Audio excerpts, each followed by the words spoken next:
Hej. I dag skal vi kigge på den her metaldetektor. Vi befinder os lige nu i Afghanistan under krigen mod terrorisme.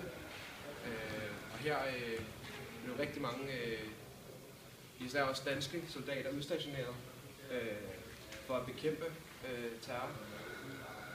Man benyttede sig blandt andet også af minesøgere som den her. Det er en rimelig kompliceret maskine, som ud fra noget speciel elektronik kan søge efter metal i jorden, og derved finde ud af, om der er miner i området.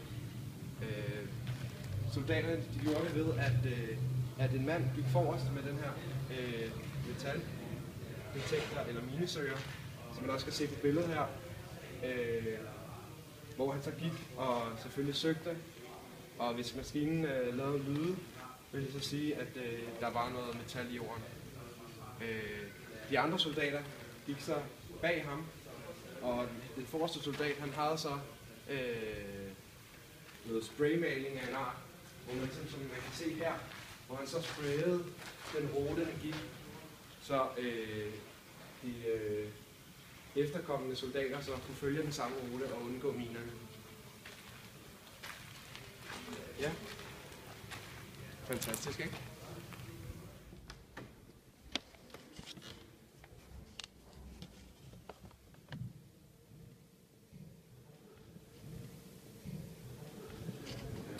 Ja, her kigger vi så på en lidt mindre avanceret minefinder.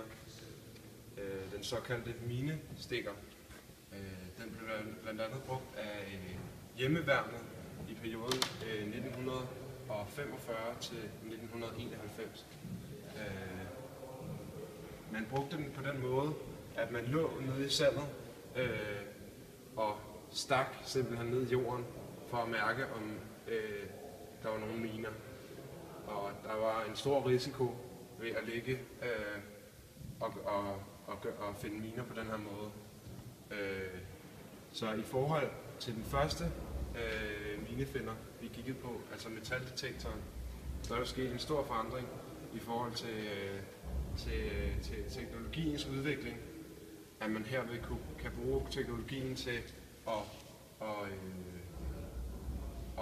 undersøge, om der simpelthen ligger metal i jorden, i stedet for at skulle ligge og fysisk mærke, om der ligger noget i jorden.